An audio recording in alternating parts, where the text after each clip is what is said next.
I want to set the pace by showing you something in the book of Genesis, chapter 1 and verse 1 and 2 real quick, just because I've been talking about Genesis the last 2 weeks, but we are going to dive back into my series, Spiritual Things. But Genesis chapter 1, I want you to just look at something with me in verse 1. It says, in the beginning, God created the heaven and the earth.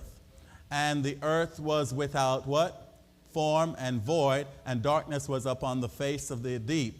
And the Spirit of God moved upon the face of the waters. All right? Those two verses right there, especially the first one, in the beginning. The beginning, it talks about what was there. The beginning is not referring to the times that God actually began to create things. It was just simply saying, in the beginning, there was the beginning, and all the things that was happening in the beginning.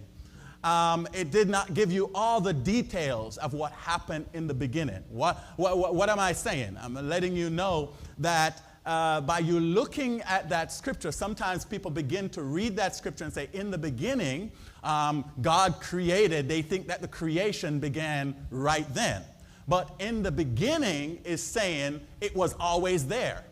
You would read in the scripture later on that Satan was thrown out of heaven, but there was no biblical clarity of showing what Satan did, how he did it, and how he got thrown out of heaven. It just simply tells you that he got thrown out of heaven. In other words, heaven was always there, earth was always there, but it was without form and it was without any kind of shape. It had no character. It was just there.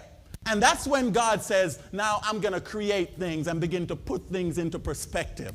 When the idea came to God, or God says, listen, man, I'm going to start to put things together. I'm going to start to, I want people to be able to carry my image. So God said, all that chaos, everything is all over the place. Everything was spiritual in the beginning. Nothing was physical. Not even the devil. It was all spiritual. But he lost his position because in the spirit realm, when we talked about angels, he was a great angel. He was leading angels. He was doing magnificent things. Until in the spiritual realm, he formed and he created a whole deal of his own. He got carried away with the power that he was given.